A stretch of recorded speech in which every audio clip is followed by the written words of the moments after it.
one thing, this is like a hot tip. If you're using ponderosa pine, which is a very common wood, especially in the West, or any pitchy material, it can clog up your spark arrestor. If you're so like a real high pitch wood can cause your spark arrestor to clog up, and that, when that happens, all you have to do is like pop this out and then just like tap it, and it'll fall out.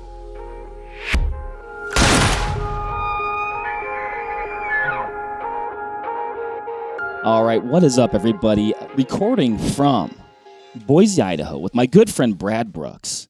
Brad, we were at a little event last night of yours, which thank you for inviting us. Oh man, I'm so excited you guys came out. It was a great time. Got to show off some of your shelters that you have, your stove that goes with your shelters, other goods, a lot of trekking pole action last night. And it was a really cool hangout. Thanks, man. Yeah, I had a good time.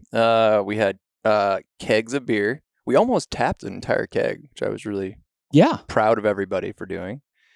Good food, and it was a good crowd. And don't forget, we premiered. Are we allowed to talk about that?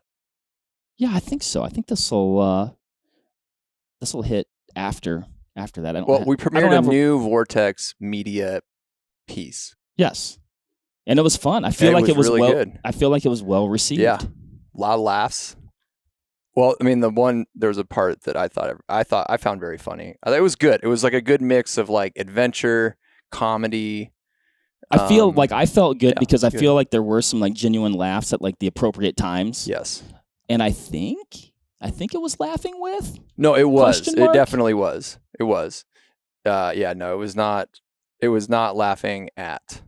And just for everybody who doesn't understand what we're talking about, like Mark, there's a piece of this video that is very funny because of some things that Mark says, and I was laughing with you because it was a funny moment, and I think everybody else was too. So yeah, but all in all, it was a really fun event, and it wasn't like Boise can be really hot in the summertime, and it's warm. Don't get me wrong, but it's not like 105 hot out here.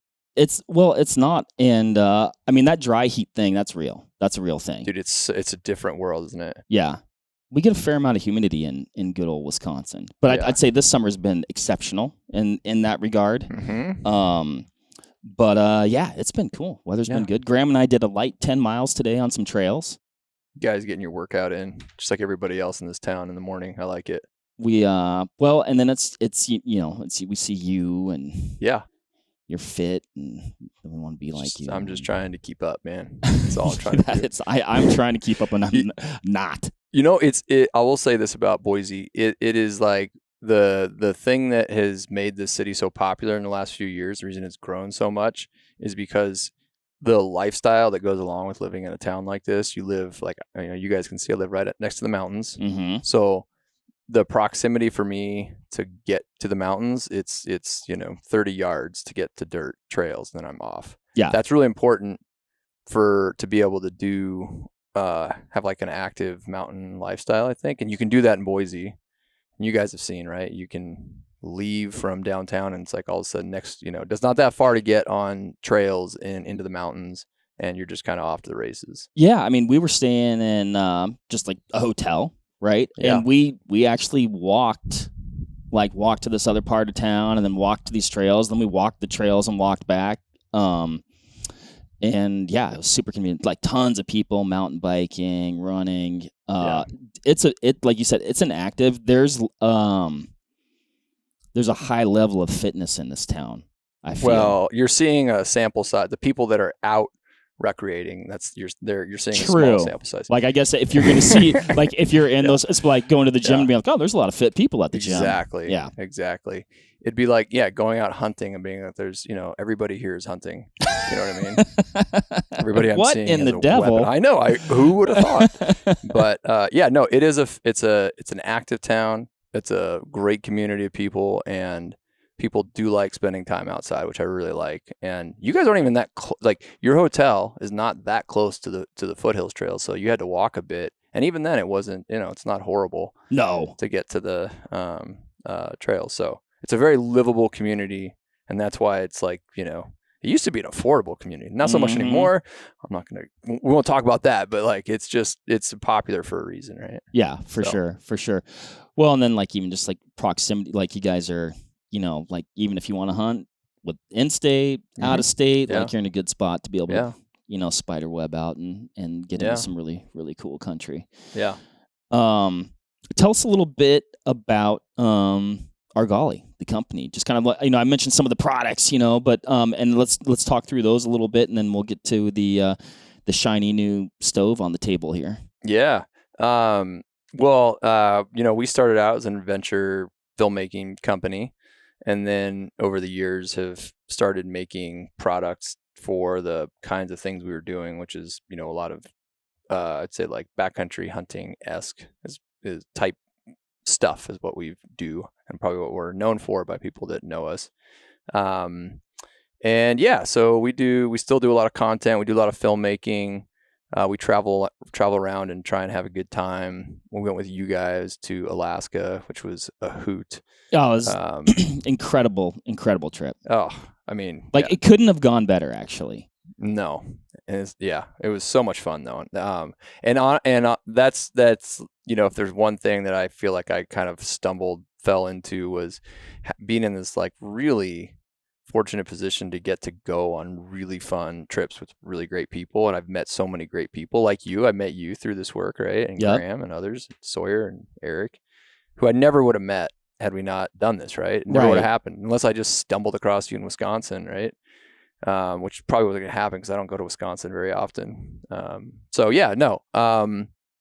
We do that. And then we've been, we started out making lightweight game bags at a time when really almost nobody was doing it. Now there's other people that do it. And then we started doing, we branched out, started making some knives, trekking poles, tents. And our ethos all along has been that I'm really just like making and designing things for me based on my experience in the field, kind of what I see, when I have an idea based on all my ideas have come from being out hunting. It's like, I'm in the field, like you're out doing a thing and you're like, I wish either this thing did this or why doesn't this thing exist? And then I oftentimes will start drawing it out in the field. Yeah. Like literally draw. I keep a notepad. I was going to say, do you bring a pen and paper with you? Yeah, I do. Yeah. Not all the time, but a lot of the time. And then I have like a sketch thing on my phone. So I jot down ideas that I have on my phone. And then I'd say like, maybe like half to a third of them I never really do much with. I might have an idea, be like, maybe there's something there. And then I play around with it and never goes anywhere. But I usually know like right away if it's something I'm going to do, like pretty much immediately. Yeah. Because my threshold is like, if I'm really excited about it, that's my threshold for knowing whether or not I think it's worth pursuing. And it's just all it is. Like if I'm like, yes, this is the thing I want to make right now, then like I'll make it. The type of hunting that you do and the level at which you do it and, your experience with, I'd say like high-end technical gear is that or is such that like, yeah, I'd imagine like when you get an idea to do something differently or fill a gap or whatever, like you have that background to be like, yeah, this is going to be good. Well, thank you, Mark. That's very nice of you to say. And also probably you're giving me way too much credit. All I know is if I think it's good. I don't know if other people will perceive it that way at all. So far, it's worked out well for us that if I'm excited about it, other people seem to also have been excited about it. So I haven't had any like total flops yet. But I have been more excited about some things than other people for sure. But because part of it is the thing is when you're making gear. In fact, my wife asked me this question. She's like, "Did you know that we make one product that is done way better than I thought?" She's like, "Did you know this was gonna be this like popular?" And I was like, "No, had no idea." To be honest with you, I had no idea, and I was like, yeah. I don't know. It's like I don't come from the gear manufacturing world. It's not my background. Mm-hmm. I'm not like we're not out doing like market sampling across the, it's a lot less sophisticated than that. I'm just focusing on like really at a basic level, making something that is that I am very excited about, that is like as good as I think it can be. It's filling a niche, and then trying to like, tell a story about why I think people should at least pay attention to it. So yeah, and I think that if there's one thing that one thing that maybe sets us a little bit apart is just that, all of our products have literally come from just like experience, right? It's like, we don't just try and create something to say like, what will people buy? I've never done that. I'll never will do that. And if you ever catch me saying something like that, Mark, that's like when I'm gonna just like, I need to hang it up because I'm reach my ideas are out. But like everything we try and do is designed for those largely for the backcountry hunter, people who are trying to cut weight. Yeah. That's cool, man. Well, I think you're a little bit modest, and I think using yourself, it's a pretty good barometer for something that is gonna be a good product at the end of the day. And you also know a lot of people in this industry, right? Mm-hmm. And you have, like you said, you got this community around you that's into the same thing. So I would imagine you bounce some things off, other folks and things like that during that process. I do, but honestly, if I knew what got me excited, I wish I could figure that out. I don't really know. So our mutual friend Clay Hayes and I were talking about something this morning, a product. Okay. I knew the minute he told me about the product, I told him, I said, Clay, that would sell. And I like that idea. And I already know in my head, I'm like, I think that would be a cool idea. I want to do it. I don't know how well it'll do, but like, I'm excited about the thing. It may not be that popular. I have no idea really, but all I know is that so far, all I have to go off of is my excitement level and my interest in the things that we're doing. That's my only barometer at this point of what will and won't work. I think that's good, man. I think, a lot of times and data's great, right? Sure. Data's great, but man, I do love that gut. I do love trusting that gut. Yeah. There's magic in it. And I think different people think different ways, and maybe you're actually I think you might be using more data than you're even aware of. You know what I mean? Yeah, that's probably possible. I heard a movie director say this once. I can't remember his name, but he's a very successful movie director. He's done all sorts of like Academy Award winning films. And he was in an interview, and the question was like, well, how do you know what to pick? Like all these films, because they're all, they've always done so well. Like, what's your process for picking them? And he goes, I don't know. I just know it when I see it. Yeah. And I was like, okay. It's a gut. I'm just going on my gut. I'm like, yeah, at the end of the day, like I feel like what most of us are doing. At least that's what I'm doing. I'm just going off my gut. But if I'm like tepid about something, I'm like, this is fine. Mm-hmm. Then that tells me something too, right? So I have to be, like I said, like excited about it, not just like tepid. It's like, this is it. Like, I'm really excited about this. Well, and I would imagine too, like I've never manufactured anything, but also being excited about it, right? Then you're enjoying the process, right? Yeah. If you were like just dreading, I got to work on this product again because I think it's going to do well. Like, I don't know, like maybe millions of dollars would be exciting. Like, yeah, I'm selling pencils, but I'm getting millions of dollars. Yes, that's exciting. I don't know. But like, I think that would like, just drive that creative process, and like you want to make those calls and test it and figure it out. And yeah. Oh yeah, man. I love it. Making stuff is so much fun. I enjoy Well, and then hunting in general, right? Like you go through that process and you have like a lot of pride. Like, you finally take an animal or whatever, and you're eating that animal, and like the whole process, like, you tie a bow and it's complete. Like you have a lot of pride in it. And like in some ways, like I feel like there could be a parallel with the manufacturing. You're like, oh man, I had this idea and I took it from A to Z, and now it's on the market and other people are enjoying it and I'm enjoying it. Like, that's cool, Yes, it feels very personal to me. It feels, even though we are like, in some ways like mass producing some of our products, it feels as though I'm giving a personal gift to people when they buy something. Yeah. It really does, right? So it feels like I'm giving somebody like a fruit cake at Christmas, and I want to know how does it taste? Do you like it? Like when somebody uses our stove. Do you like your fruitcake? Do you like you can sleep in? or what's a more generic Christmas gift? But when somebody uses our stove or our trekking poles or our game bags or our knives, and they have a comment about it that is a positive experience, like to me, it feels as though they are complimenting a personal thing that I gave them, even though they're just they might just be a customer who bought it from us online. I don't know them; they don't know me. Because it started as an idea, and it went to now they have it. It does feel personal. Like for example, our trekking poles. I had the idea for our trekking poles on a trip with another mutual friend, Ryan, Mr. Callahan. And I were on a trip. We were using some trekking poles, and I was just like, I can't believe this trekking pole doesn't have the ability to connect to another one to pitch this tent. And within like 10 seconds, I was like, I'm going to make that as soon as we get out of here. And I drew up the design, feature set everything like in the middle of nowhere on my notepad. And in like 3 months, I had a prototype, and we were like off to the races. That's fast. Super fast. Yeah. I don't mess around when I'm excited about it. We hit the ground running. I like it. Yeah. I like it. I don't like to wait.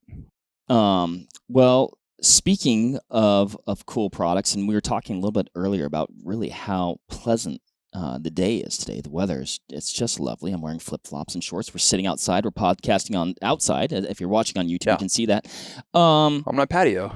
But the weather isn't always going to be like this, Brad. It's gonna get colder. Now, for a few years now, you've had your teepee style shelters. Yeah. That have a stove jack in them. Yeah. They have the arc stove jack. Yeah. Hey, talk about that, because that's pretty cool too. It is. Yeah. It's a unique feature set of our smaller tents. So it's a stove jack that zips in and out in a horseshoe shape. The idea being that you can zip in or zip out. Sorry if you're watching at home, my dog is walking around here. But you can zip out the stove jack. So if you're backpacking and you don't want to carry the weight and bulk of the stove jack, you just zip it out. You still have a rain flap covering the hole.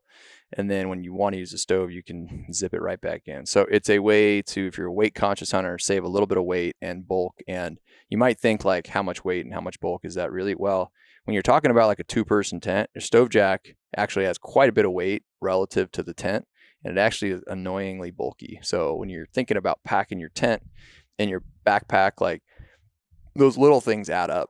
They really do. So small feature, but I think an important one. Well, and I think for backcountry hunters, I mean, you're always looking for ways to shave weight. And oftentimes you pay a lot of money to shave a little bit of weight. And that's, a feature that you can, either add or remove depending on the hunt. So if you're doing like an early August hunt, you're not going to bring the stove, boom, pull it out, save some weight. Yep. I don't know. It seems smart to me. Yeah, and most other tents out there, you have to buy, if you want a stove jack in your tent, it has to be sewn into the tent, right? And so if you want to buy like one tent to use from early archery season through late season, the early season months, like if I'll be archery hunting mule deer this year, like I'm not going to take a stove. It's going to be pretty warm, more than likely, for the entire trip. So I'm not going to carry a stove jack. So it's just completely unnecessary. Well, before, if you wanted to cut some weight, you need to buy 2 tents. One tent with a stove jack and another tent without a stove jack. And with ours, you just have one tent, and you can reduce the amount of like stuff you need to buy, and with the removable stove jack option. So it's a twofer. Yeah. So it just kind of makes sense, Mark. It does make sense. Yeah. And by the way, great segue that it's warm out now, but it's not always going to be warm. No. Winter's coming. But if winter is here, the inside of your shelter could feel like it is right now. Wow, you're a professional. If you had a stove. Absolutely. Which, like I said, for a while, and I think, talking with you, I think it was killing you a little bit inside that you had the stove jack, but not the stove to put with it. Yes, that's just making things sometimes is painstakingly slow manufacturing process. And I don't know if you know this or not, but during COVID, it was hard to get raw materials. I heard that. I think we all lived through that. People have probably forgotten what it was like in the COVID times, but you couldn't get a lot of things, and raw titanium was very difficult to get. And then the other interesting thing, is that most of the world's titanium comes from a few places, one of them being Ukraine. Interesting. So the whole war business has really made getting high quality titanium, this is grade 2 titanium, a lot more difficult. I could see that being problematic. Yeah. So imagine a guy like me trying to make a titanium product at a time when you have COVID, logistics plus a war in one of the places that where most of the supply comes from. It made the process much slower and I don't have patience really. So it was really a real true test of my patience. So, well, the good news is it's here now. It's here. We're looking at it. Yep. Tell us a little bit about it, and the when and the why of when a person is going to want to use a stove. Yeah. Great question. So if you're looking at the video, you'll see that this is a box-shaped stove that has panels. It has 2 top panels and 4 side panels, and it all collapses down into, I don't have the carrying case with me right now, but imagine like a 5-star book notebook binder. Yeah. Mm-hmm. It's about that size that it collapses down into, so it can pack inside your tent. And then you put all the panels together, and then it forms a nice stove box. So you can turn your backpack hunt, which into a very warm, comfortable experience. It is, when you use one of these things on a backcountry hunt, it is an utter game-changing experience, because when I don't know if have you used these things much, these stoves? So I did one hunt this last winter, or I should say fall. It felt like winter, like it was in the natives. It was crazy. And it was a game changer. I think it's the only way you could do it. It is hard to describe. So you can literally hang out in 10, 0-degree weather and be relatively comfortable, because you can always come back and get warm. So it opens up a world of possibilities in terms of where you can hunt, the time of year you can hunt, the places you can hunt. Because you can take a situation where it's incredibly cold, you're miserable, you're just it saps your morale, is the honest truth. I don't care who you are, when it's 0 degrees out day after day after day and you just can't get warm and it's windy, it wears on you. Yep. And it's easy to say at some point, I just don't want to deal with this anymore, I'm going to go home, or I'm going to go back down to my truck or whatever, even if the hunting's good. You get a stove and it's you can fire it up, you can get warm, you can drink some coffee, tea, whatever, and you can be sitting in your long underwear in the tent, and it could be 15 degrees outside and you're just having a good time. And it is a morale booster beyond, it's hard to describe what it does for your morale. So anyways, it is a wonderful attribute, and it really doesn't weigh that much either. So this whole stove, this stove box, and we're able to do some design features that really cut a bunch of weight from some other titanium stoves out there. You're talking about 2.5 pounds for a stove, which is a lot. 2.5 pounds is not insignificant, but if you're going with a buddy, somebody carries a tent, somebody carries a stove, you can have a nice, comfortable place to sleep and hang out. You're each carrying, 1 to 2.5 pounds. It's not that bad. Right. Well, and like you were talking about before, it definitely could be the case. That's 2.5 pounds. But that's also 2.5 pounds that's making the difference of whether you're even going on that hunt in that fashion, or not hunting at all, or having to even, pick a different hunt or a different style of hunt.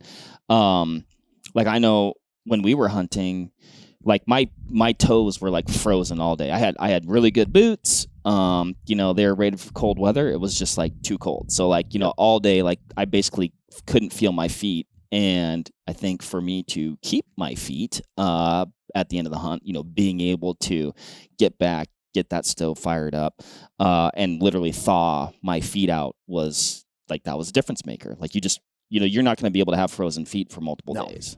No, and you can suffer through a day right of cold if mentally you're gonna okay, I can go back, start a fire, and I'll be okay. Like I've done that many days. The biggest deer I've killed have all been late season, just awful weather, and where you just like you have a stove and you just stick it out until the right one shows itself. But without a stove, there is, I mean, maybe when I was like, I don't know, 20, I could have done it. Maybe, Mark, I don't know. Even then, like it has been, when it's really brutal out, you just need you need some way to like, keep your toes warm, because if you just come back in your tent and it's cold and you just crawl in your bag and go to bed and expect to be okay, like sometimes it's hard to warm up, right? So, right. Anyways, potential, I mean, you get too cold, too wet, can't dry out. Like you're either just going to have to leave. Yeah. Or it could even be potentially dangerous, Oh, yeah. Absolutely. Having that provision, like we talked about earlier, could be a really, really big difference maker. Yeah. It is like a safety issue for sure. I talked with Outside Magazine, did a little deal on our tents and stoves. And it was interesting talking with somebody who's not in the hunt space about, he asked me a question. He's like, well, how come people that aren't hunters don't use these things, like backcountry skiers and other? I'm like, I honestly don't know how they do it. Like they're just suffering in the mountains in the wintertime, because there's lots of people that do that, right? Right. And they can't stay out for very long because it's too cold. Anyways, it's just like a thing that I think is that people understand the value of it and what it can do to make a more enjoyable experience, help with safety issues. Like it's going to become more popular. Mm-hmm. Like guarantee it. How are you? Let's talk a little bit about the stove. I want to talk about the stove and the features of the stove, and I've got a few more questions. Yeah, let's. So we've got. Let me just run through them real quick. So, you have titanium panels. We have stamped panels on the sides here. What happens is the titanium is a great material when it comes to weight and strength, but it also is susceptible to warping. The stamping on the sides here helps prevent some of the warping.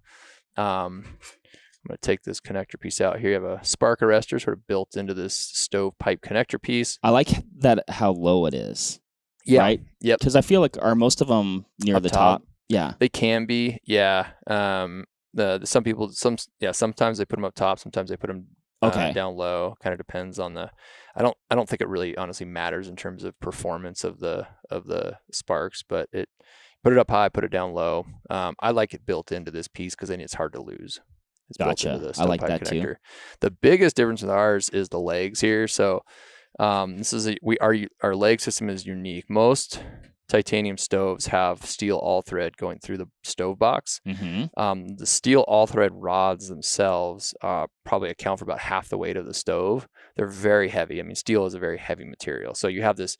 You're paying a lot of money for this like fancy lightweight stove, and then you put these steel rods through it, and it just adds a ton of weight to it. So one of the things that really sets, I think, ours apart is we don't have any steel products as a part of this stove. So our legs fold out from the bottom here and form just a kind of a secure base without adding any unnecessary weight to the stove. It also like goes together really quickly and easily. So the way you set this up is you put your bottom panel in, you snap your 4 side panels around, put the top panel on, thread in your wing nuts into the L brackets inside the stove box, and then you're done. So super simple, easy to set up, and breaks down really easily. And then the last thing we do that's maybe a little unique is that we have a separate carrying case for the stove pipe and the stove box. So you have a stove, and that's just easier for packability inside your backpack. Gotcha. So, and then this piece here that sits right there. Sits right there. Yep. Yeah, you shove that down in there. And then as you get, you can put, the other thing with these small stoves, I mean, you can, if the wood size will fit in the front, you can put it in the stove, right? So you can fit big rounds in here. Okay. And as this thing heats up, the draw from the stove will bring all that, even though you can tell there's nothing, it's a fairly flush mount here. Mm-hmm. You don't actually get any smoke coming out of the crevices once you get a fire going in here. The draw just takes it right out the chimney and the flue. Gotcha. And then, just like a titanium chimney that. Yep. You have a titanium. Imagine like titanium foil that you roll it up like maybe like a burrito. Mm-hmm. And when you're packing it around, so it's 12 inches long, kind of rolled up that way. When you want to form the chimney, you unroll it, and then roll it the other way on the long end, and it forms a chimney, right? And then you have rings that go around it to hold it in place. Okay.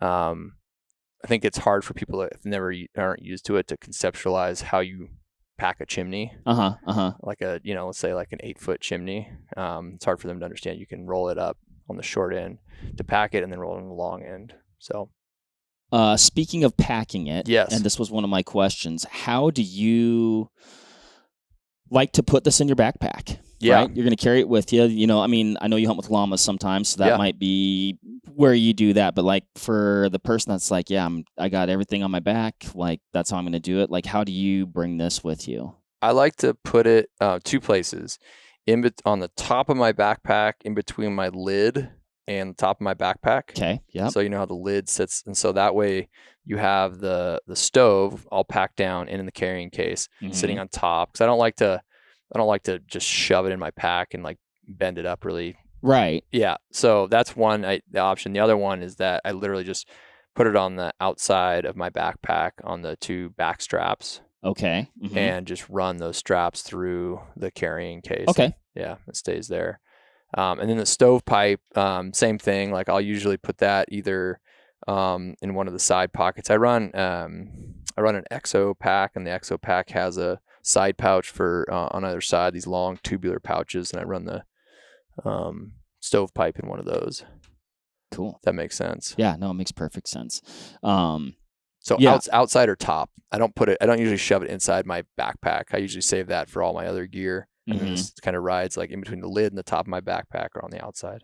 I mean, it does make perfect. I mean, like you said, you've got kind of these flat square panels. You don't want to really compromise them or crush them, or They can take a lot of abuse, but it's not when you shove it, especially in like the bottom of the pack or something, you shove everything else in there, and then you start hiking for mile after mile. It's like everything just starts to compress against each other.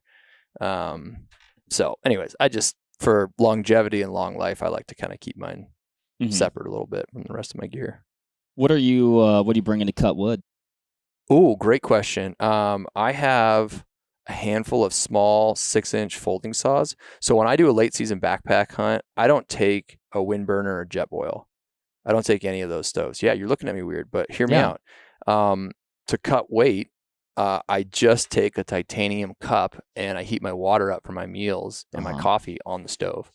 And I just ditch the jet boil completely. Okay. And what I do carry then is a little silky saw or a steel folding saw, and that allows me to cut, bigger, nice rounds. I think so. Steel, I don't know the name of it, but they have steel has kind of a molded plastic handle saw that's pretty lightweight that I like.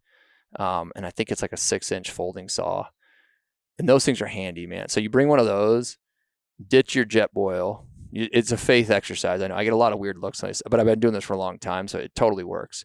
And then in the morning, you have to build a fire. So like you're getting up to go hunting, you got to build a fire, which is like a very nice way to wake up because it gets warm.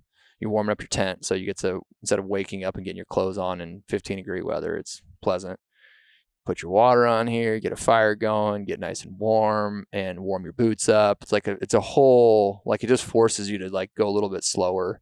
And by the time I leave the tent, like my boots are warm.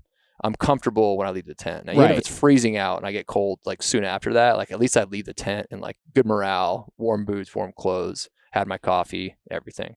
Yeah. I mean, there's just like, when it's just like painful to like crawl out of your sleeping bag. Man, it's the worst. Yeah, but you get the stove going, like you said, you get a cup of coffee, all of a sudden this tent's cooking, you put your clothes on.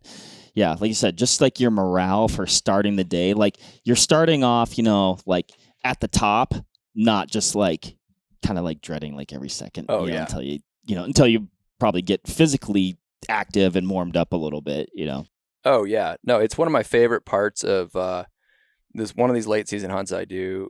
I love the mornings because we usually get up pretty early. We'll get up it's not that early for hunting, but let's say we get up at 4 a.m. and we'll spend like an hour and a half just drinking coffee, sitting around the fire, just shooting the shit. And then it's like, well, an hour till sunrise. Let's everybody get out and let's go hunt. It's really enjoyable. Yeah. Because we don't hunt together. So the way we hunt is we're all in camp together at night, but we split up. So I don't see my buddies at all during the day, rarely. Right. And so that time at night and in the morning is when we get to kind of catch up and socialize. Otherwise, we're just kind of doing our own things. Yeah, I mean we kind of split up in two groups when we were in Alaska, and one of my just like favorite memories is we had a couple of them, but a pretty gnarly weather day. Like it just kind of wasn't making any sense to be out, just like sitting in the rain, not looking at anything. Foggy, so rainy. Yeah. we all just migrated back to camp, not necessarily a coordinated effort, but we all kind of migrated back to camp. And we didn't have the stove, but we didn't need the stove on that, but just sitting in the gear tent and just like you said, just BSing, catching up. What'd you see? No, I saw clouds. I also saw clouds. So we had that in common. But so that's like an important part of the hunt. Like that's one of my favorite memories of the hunt. It doesn't involve a stalk or getting one or whatever. Like it was nice at the end of the day that we, everybody got one. Yeah. Tune into the film to watch that go down. Tune in. Exciting. And stuff. also tune into your film actually because we did one. We kind of filmed the two hunts separately, but together. And on the front end, I was like, oh man, is this somehow going to be like basically two people filming the same thing? Like, is it going to, and they're so different and we captured such different things. It was so enjoyable to watch your film. And even though like we talked about your experiences and we got to hear about your hunt, but then getting to watch it and it was just like, it was really cool. And they were documented like different ways, but both like, so cool. Like I really liked the juxtaposition. Yes, because we were shared camp together, but I wasn't out with you during the day. Right. So when I got to watch your film, it was like I got to see what it was like for you guys on that trip, which I didn't really understand until I watched the film, which was really nice. Yeah, and they both turned out like very different, but also like really good. I really enjoyed the way you guys did yours. And I like the way we did ours too. Rainmaker is ours. Shout out to Jason for the name and editing it too. But it's a fitting name. It's a fitting name. It rained. It rained. It rained. It was foggy.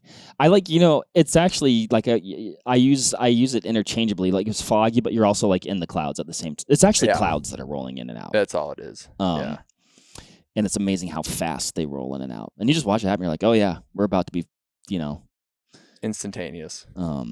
Yeah, it's cool. Oh, I was going to ask another stove question. Okay, I asked about the saw, cutting wood, burn time. Ooh, great question. Yeah, I think sometimes folks think like, oh, I'm going to stoke this and go to bed, and it's going to burn all night. Yeah, no. So here's the thing: titanium is great when it comes to weight and strength. The other great thing about titanium is it heats quick and it cools quick, right? So I don't actually know for sure if every canister fuel stove is made out of titanium, but most of those canister fuels like a Jetboil or MSR, they're made out of titanium because they get hot real fast, and if you haven't noticed, they cool really fast too. So real just like interesting property of titanium. I am always amazed at like you're like, oh, I can touch that. You know what I mean? You think of like a cast iron skillet or something like that, and you're like, I'm gonna leave that for a few hours. Yeah. And these thin walled titanium stove like ours, like we make it thin walled so you can pack it. It's packable, right?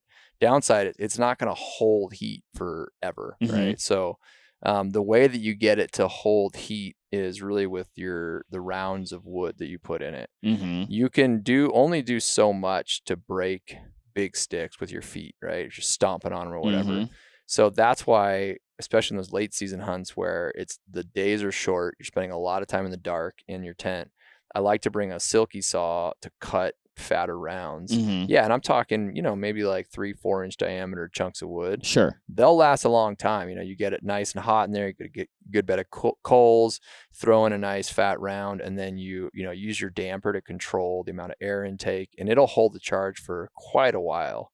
But you're going to burn through more wood in one of these because it doesn't retain the heat like I know the flies are a little bad out here. I just had one actually enter my nostril. It's where he's out now. Yeah, I've just learned here recently that we're entering into fly season here in Boise because there's so many around. But yeah, so burn time is one of those things. Yeah, it will not burn all night. And I'd say the other thing that I hear concern from people who are new to the stove game is like, well, I don't want to roll over on it in the middle of the night. and, which is a real legitimate thing. And I tell them the same thing. It's like, hey, this thing is not going to burn all night. Like, it's going to be warm for, a couple hours, but it's going to burn out, and then it's just going to be cold. But the other thing you do strategy wise is you stack a wood pile around your stove. So like, first thing I do when we get to camp, wherever, if we're backpacking in, is set up a tent, set up a stove, and then you start building a wood pile, and you get a nice fat wood pile and get like, your big rounds, your medium rounds, and then your kindling all set up.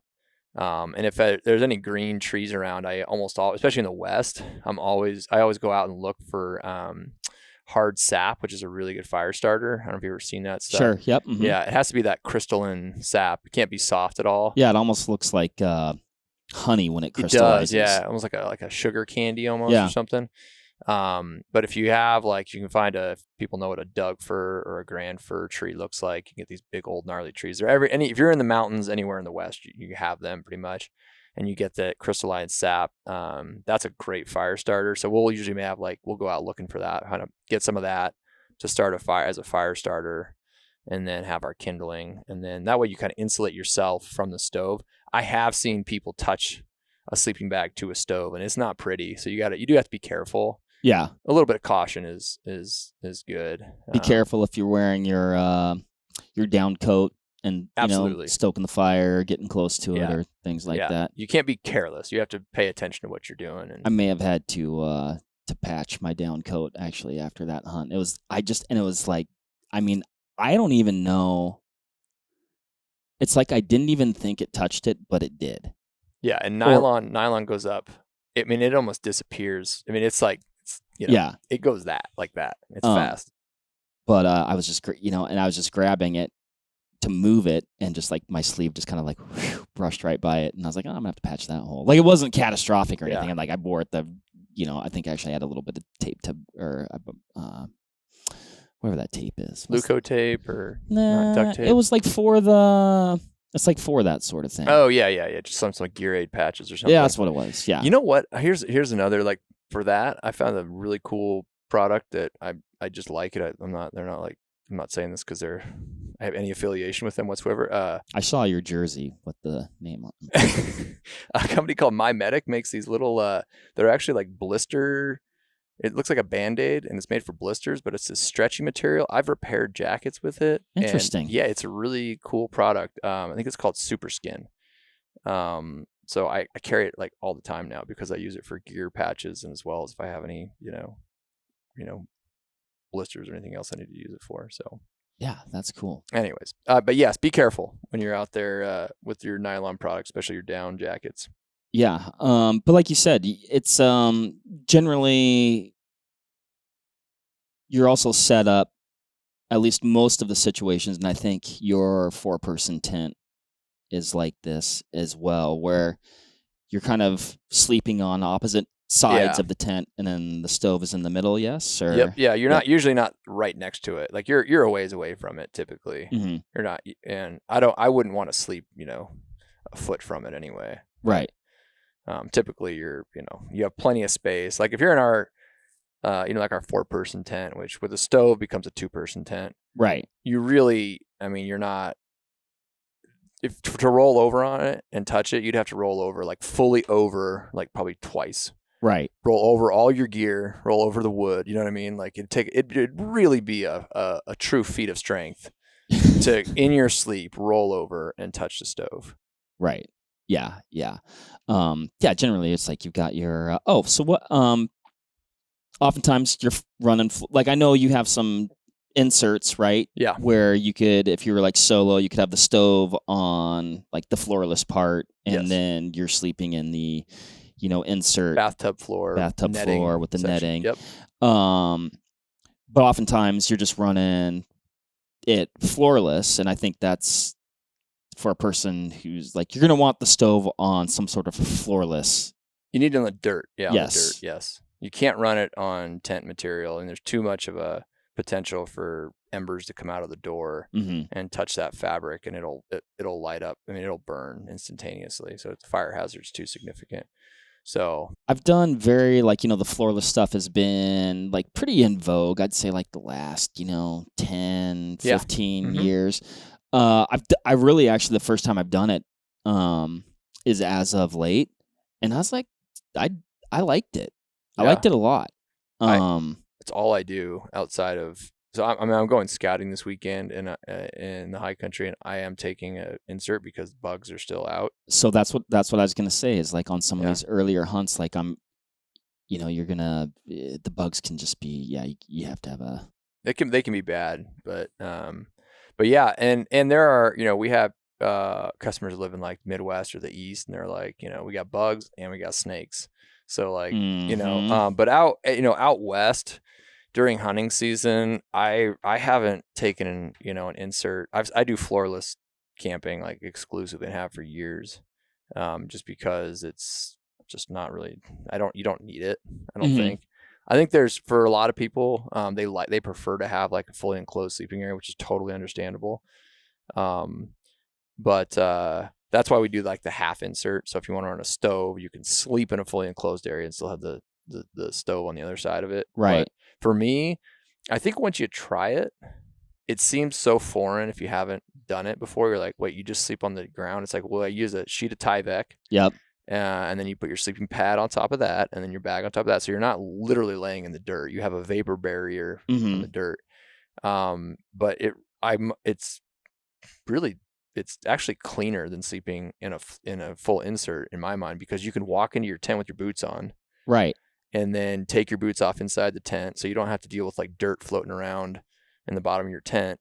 And then you can keep your sleeping area, your Tyvek pad, like nice and clean. And so that when you go to bed, you've got a clean area without a bunch of dirt. Yeah. But you can put your boots on inside your tent, and not worry about getting dirt inside your tent. It's just like you bring wet, snowy, muddy boots in, and you just sit on your sleeping bag and your sleep pad and take your boots off, set them next to you, and absolutely. Yeah, it's easy peasy. So I dug it. Like you said, to me, it's just like a situational thing, probably mostly dependent on like bugs, snakes, spiders, things like that. Like then I'd probably want, the insert. Yeah. Yeah. If I lived in a place that had, we have snakes out here, but typically in the mountains in the fall, I'm not seeing many. But if there were a lot of snakes, I don't like snakes. You better believe I'd be running an insert year round. But yeah, anyways, and there's like, springtime hunts. If you're doing a turkey hunt, ticks are a problem. Like you want an insert. Like it's very situational. Right. But again, like Western mountain hunting in the fall, if you're in any state in the West, I don't care if you're archery hunting or rifle hunting. So if you're hunting like late August through, November, December, I just like you don't need an insert. If you want one, that's fine, but you don't need it. Right. Yeah, it's an option where, if you want to save some weight, you potentially can. Yeah. That's what, like, in many ways, the floorless hunting, which I agree is in vogue right now in many places, like it's not a new idea. That's what wall tents are, right? Wall tents don't have a floor. So like the outfitters, the cowboys that were doing wall tents have been doing it forever. That's what it's like. They have a stove in there. But they can pack in cots, right? So you're usually sleeping on a cot when you're sleeping in a wall tent. Sure. And they can have a floor too. Like you can pack in like a tarp as a floor. But the people that I knew growing up that hunted with horses and packed in wall tents, like they didn't have floors on their tents. They'd pack in a big, heavy, steel stove too, right? Because they had a whole pack train of animals. But anyways, so yeah, you can't run. You got to run on the dirt. And there's different ways to do that. You can either run floorless, or you can do like a half insert option. Yep. This is the dampener. That's the damper, right? There's two dampers. There's an air intake on the front here that you can slide to control the air intake. Yeah. And then you got one up top here. So you can use like two different ways to control the flame and also control the burn time of your wood. What are you like? What's your strategy? Like pretty fairly open to start, and then you. Yep, fully open. I just leave it open all the time until it gets ripping and it gets too hot in the tent.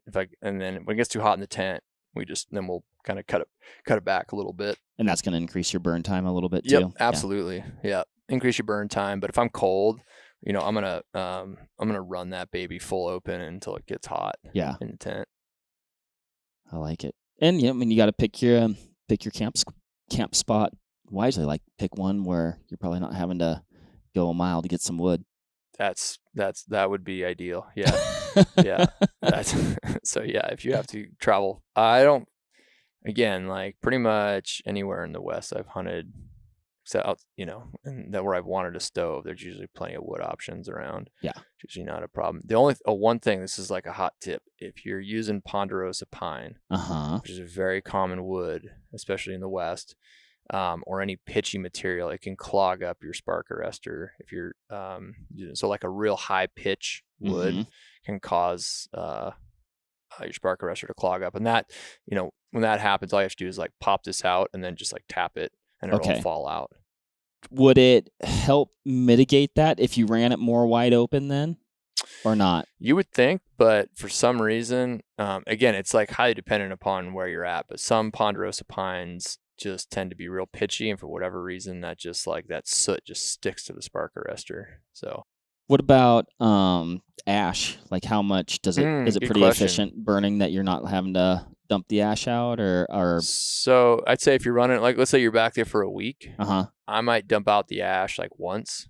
You want a little bit of ash around the base. So the only time you get smoke coming out of this thing inside your tent is when you're starting a fire. Once you get a fire going and there's a draw at the chimney, all the smoke just goes right out your chimney. But when you're getting it going, you can get some smoke coming out the cracks a little bit, and especially around the base. So that first fire, let's say you got an empty stove. Sometimes I'll throw a little bit of dirt around the base, around the bottom, just to kind of clog up those seams. But yeah, usually, let's say if I'm burning a lot because the days are short, nights are long, 3-4 days, I might just dump it out just to get rid of it. But I wouldn't say you have to. Usually you can get 4 or 5 days of long, burning a bunch in the morning and the evening before you have to dump it out. Cool. Did we miss anything talking about stoves?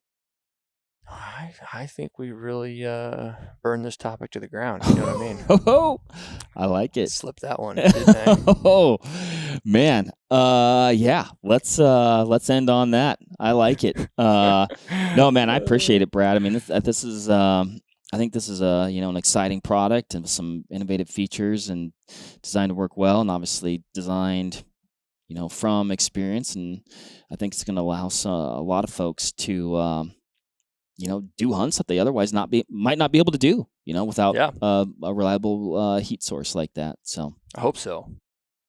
It's cool. All right.